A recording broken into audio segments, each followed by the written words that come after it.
এটা কি love at first sight? Love at first sight বলবো না, নাকি আরেকবার ঘুরে এসেছিলে দেখার জন্য? এটা হচ্ছে পাড়ার প্রেম। তারপর ক্লাস 8-এ যখন রবীন্দ্রসঙ্গীতের ডায়েরিটা নিয়ে বেরোলো, মনে হলো রবীন্দ্রসঙ্গীত কেন, ওই বুকে তো আমার থাকার কথা।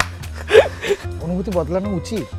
আমি জানি না, কেউ কেউ হয়তো বদলে ফেলতে পারে। মানে দেখো না, রুদ্রদা কি সুন্দর motivational- বদলাতে পারে। তো আমি বলেছিলাম যে আমার তোমাকে খুব স্কুলে দেখার ইচ্ছে, নাটক করো না।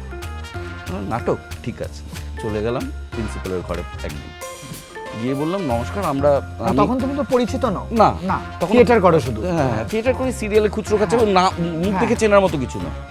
আমি প্রিন্সিপালকে নমস্কার করে বললাম, নমস্কার, আমি আমরা বাঙালি সংস্থা থেকে আসছি, এই প্রজন্মের ইংরেজি মিডিয়াম ছেলে মেয়েদের মধ্যে বাংলা রচনার এবং ক্রিয়েটিভ রাইটিংয়ের প্রবণতা কমে যাচ্ছে, তাই আমরা একটা কম্পিটিশন করতে চাইছি 11 এবং 12-এর ছাত্রছাত্রীর মধ্যে।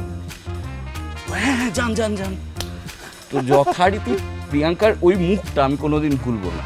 প্রিয়াঙ্কার সব থেকে বড় সুযোগ ছিল আমাকে ভিলেন বানানো, এবং she had all the reasons, so she never made a villain out of me. যে কারণে আমি চিরকাল প্রিয়াঙ্কার প্রতি কৃতজ্ঞ থাকবো, যে সহজের বাবা কিন্তু বাবাই।